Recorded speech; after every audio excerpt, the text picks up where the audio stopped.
So we are here at Acando head office in Stockholm today, and we have a pleasure to speak with Arnold Andersson from Acando. Yes, Thank you for having us today. thanks for coming. Can we start with presenting yourself first? Can you tell us a little bit more about yourself? Yes, so my name is Arnold Andersson. I've been with Acando for a little bit over 5 years. I've been in the business for over 20 years, and the really cool thing is my title right now, which is Knowledge Champion, and I'm really proud of that. So here at Acando and for the whole of the Swedish organization, I had a center of excellence focused on the Internet of Things and artificial intelligence. So that's sort of my role. In your role, before the discussion, in your role, you mentioned not only that you are responsible purely for artificial intelligence and IoT, but you're also responsible for monitoring emerging trends. So can we start with that first of all? Which are the current and emerging trends that you see that will transform how the business looks like right now? Yes, so one of the most important things that happened last year, at least for me, I thought that was a real bombshell, was when a company called DeepMind managed to launch or further develop a system that they devised called AlphaGo and the predecessor of that, AlphaGo Zero. And that was really impressive in the sense that we should not go into details, but it's a reinforcement learning system, and the really key part of it is that it uses very little data, which is interesting because normally when you deal with deep learning you need vast amounts of data to make it work, and in this case they didn't have that. At the same time, they proved that this system could be a step towards general artificial intelligence. So that AlphaGo Zero, that is one of the really key things that I see happen last year. Okay, perfect. Coming back to more practical trends or trends that we're seeing on the market right now, like artificial intelligence, IoT, and etc. Where do you see, or what are some of the best examples that you see on the market of applying these trends and technologies to increase the value of the business? We have a really interesting case and a really positive case, and that is from one of the classic Swedish steel manufacturers called Sandvik. And what they did was that they of course produce various steel products, and then they have a large outdoor storage for them before they are shipped to their customers. And moving those around they use forklifts for, because some of them are pretty heavy.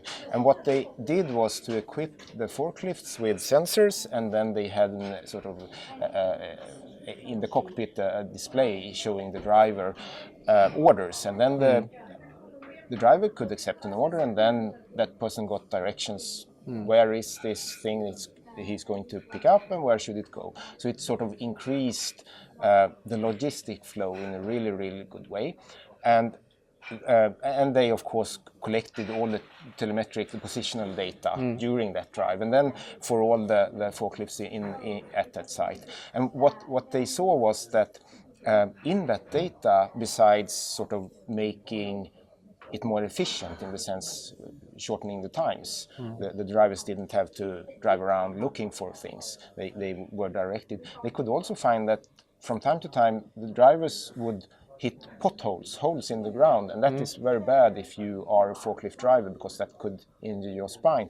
And based on that, they could generate a automatic service order for the service team at this location to go out and fill in this pothole. So the drivers became happy with that solution. So that's a really good and helpful solution. And after they've had it in operation for some time, they could start looking at fleet utilization, for instance. How are the forklifts used? Predictive maintenance. Should we maintain them before they break down, etc. So it's a really nice example, I think, of that. Yes, combining IoT and artificial intelligence to create better services. Cool. You're expert in the area of IoT and artificial intelligence, and there is a current. It's a lot of hype around AI first right now, and artificial intelligence, and from my perspective, I see IoT as the biggest space actually where the data innovation will explode and create so much value in the future, starting from creating products or services or improving operational processes. So how can organization actually, what is the most important things that organization needs to bear in mind when they're starting with the journey, right? How they can utilize the most out of it? Yeah, so company, of course, have a starting situation, and for some companies that is like pen and paper. So they might be in parts of their operation not be digital at all, and then they need to start by addressing that. They need to sort of collect digital data. Some companies, they have all the systems, but they are in silos. So the data that they are producing is not big data in the sense that it's not accessible to an AI solution. And then they need to work with that. Then they need like a big data strategy, for instance. So they need to start there. So and if that exists, then you can start formulating like an artificial intelligence strategy, both from a predictive perspective, but also if they like to have like cognitive aspects to it, like the digital assistance or whatever. So you have to start. You have to look at the customer and see what level are they at, And start from and that start point. and start from that. Yes. This is also not like a very easy task to do, moving from, let's say, paper to data driven, and then from data driven to artificial intelligence. And there is some sensation that basically organization also can jumpstart this and move from one to another. But uh, if we are talking a little bit more about what is stopping organization actually moving forward in this area, how they can, how, what are the biggest challenges that you see in organization when you go out to speak with them? I would say that there is a term that I really like, which is HIPPO. It's easy to remember. It stands for highest paid person's opinion. And when companies say we want to be data driven, there is a human aspect or like an organizational aspect to that. And that is that normally in most companies, the person leading the company or somebody in the managerial position, they are the persons making the decisions, meaning that if you start to become more data driven, then you as a person must accept that your gut feeling, basically your hippo, will be challenged by data and information saying something else, that this decision that you want to take in saying yes, the data driven suggestion might be no. Yeah. And how do you handle that? That is something that you shouldn't forget, because this culture has been with us for very, very long. And being data driven is fairly recent. So bringing the AI and data approach to the boardroom as well is very Exactly, important. and accepting being challenged by data and information, that is key, I think. How big impact the technology has in this? Of course, the technology has enormous potential and etc. But what is, in your opinion, how big impact the technology has in this organization? I would say one very important aspect of this technology is, of course, the sensor, the IoT part of it. And here we have, unfortunately, a couple of sort of bad cases happening during 2006 to 2007. Mirai, maybe somebody knows about, that was the biggest IoT botnet created ever, which was severely misused, etc., etc. And that was basically the reason for that was that those devices did not have security planned into it. They were basically produced as cheap as possible, and then sort of having configuration and security added to it only drove the cost, which made the provider, they wanted to sell something cheap. They didn't think about security at all. So advising customers in situations where they see that we want to have an AI-based strategy where some of the data will be IoT data, that part has to, the foundation for that is a cybersecurity analysis, having an end-to-end perspective on cybersecurity for those devices, so you don't end up in a situation where they become part of some kind of botnet, which is really not what you want.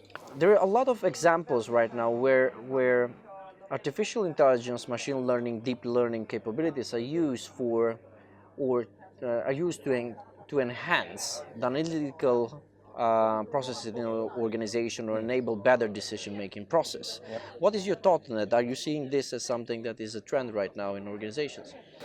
Yes, basically being more data driven, making more decisions based on data, very important. And I also see when I talk to industrial customers and other, they want to take it even further. Well, they are at least interested in taking that even further, making automatic decisions based on, let's say, what an algorithm says about quality in the production. That might mean there is a decision made and the feedback loop changing, maybe some setting or temperature or recipe or whatever mix or something. So they want to see, is that possible? So it's only not only that they have like an analysis that they look at and some person operating the machine does something. They want to see, is it possible to actually have a feedback loop around that?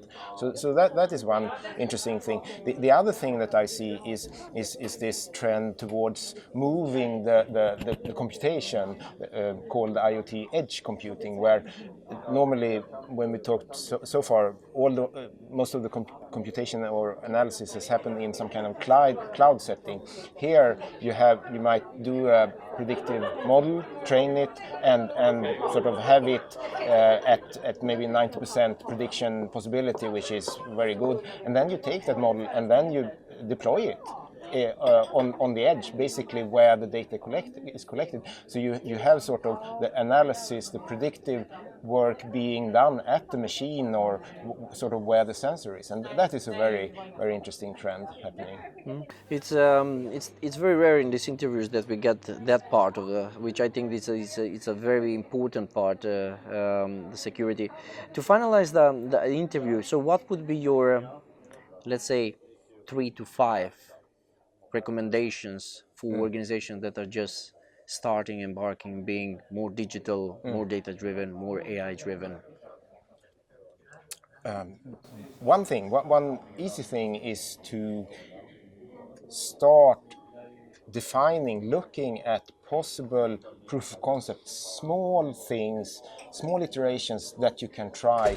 And the really, really good news is that the big providers like IBM, like Google, like Microsoft, their cloud solutions are basically, from a price perspective, they are designed to support that. So it's very cheap to do things in like a small scale. So that is one thing. Start thinking about a proof of concept, something small that you want to start with. That's one thing.